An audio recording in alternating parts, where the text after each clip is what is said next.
Le projet SPG Bio Local consiste à certifier les producteurs et à les accompagner sur toute la chaîne de production et à la commercialisation.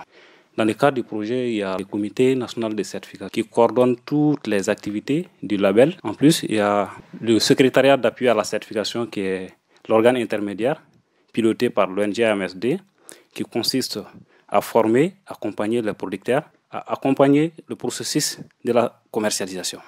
En plus, il y a l'organe de base qui est le comité local de certification. L'objectif de cet organe aussi, c'est de piloter la certification au niveau local en faisant l'évaluation par les pairs. Je m'appelle Mamadou Goïta, je suis directeur exécutif d'un institut qui fait de la recherche, IRPAD. Je suis aussi producteur dans le sens où j'ai une ferme agroécologique.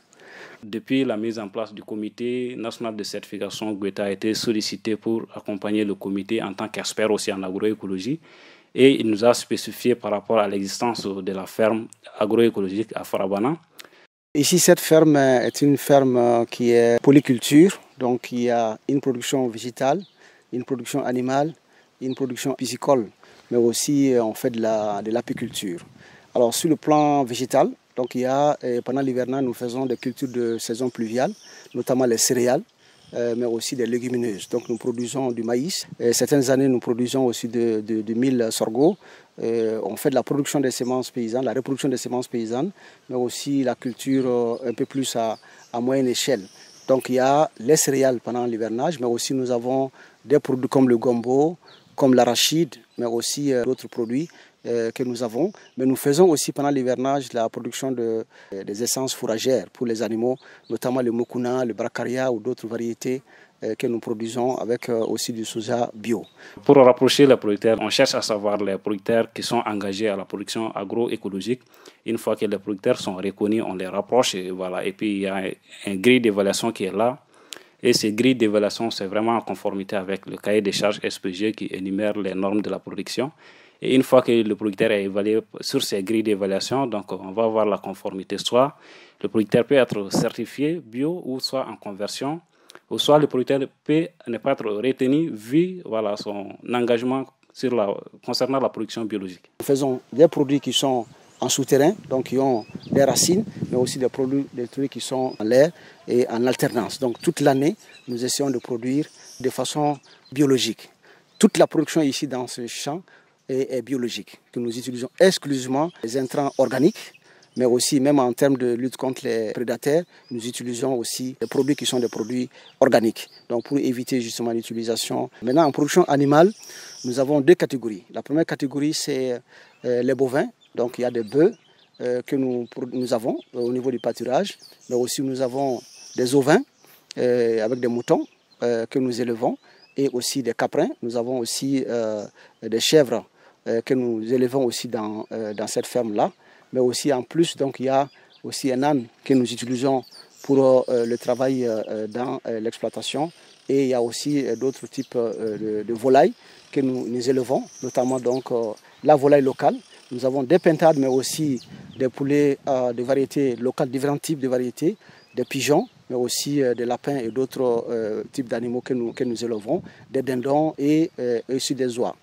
Et en plus donc, de cette production animale que nous avons, nous faisons aussi de pisciculture. Donc nous avons 4 étangs piscicoles de 1400 poissons. Nous élevons des poissons-chats, donc on appelle subir, mais aussi la carpe. Et au-dessus donc de cet étang-là, nous avons installé des cages de volailles pour non seulement permettre la fertilisation des sols, mais aussi l'eau de cette pisciculture est utilisée pour irriguer les plantes, mais aussi faire du maraîchage.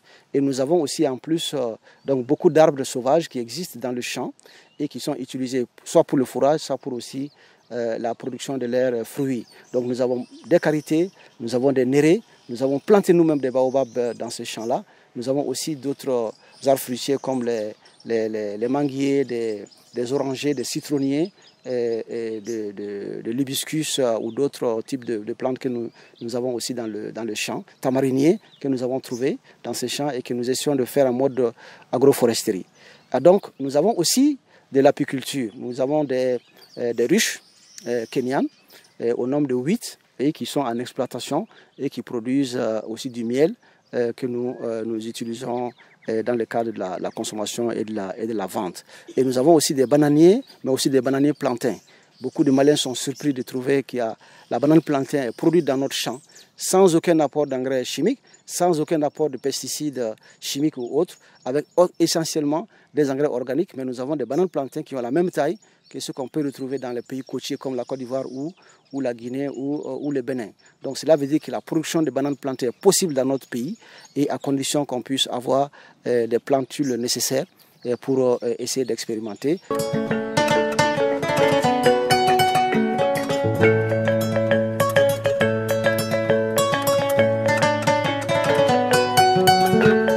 Je tiens vraiment à remercier toute l'équipe, l'AMSD en tête pour cette marque, disons, de rigueur dans le travail que vous faites en matière de certification participative, et qui est pour moi symboliquement quelque chose de fondamental. Le fait que ce que nous faisons vaut la peine vraiment d'avoir un papier de justification. Donc ça nous incite à aller plus loin, non seulement à continuer à faire du bio, mais aussi à pouvoir mettre encore un peu plus de rigueur dans la production à l'échelle de ce que nous sommes en train de faire. Donc je tiens vraiment à remercier toutes celles qui ont contribué à ce que cette ferme soit à ce niveau-là, et particulièrement à mon épouse qui n'est pas là, mais qui a été une personne fondamentale pour le suivi de tout ce qui a été fait ici.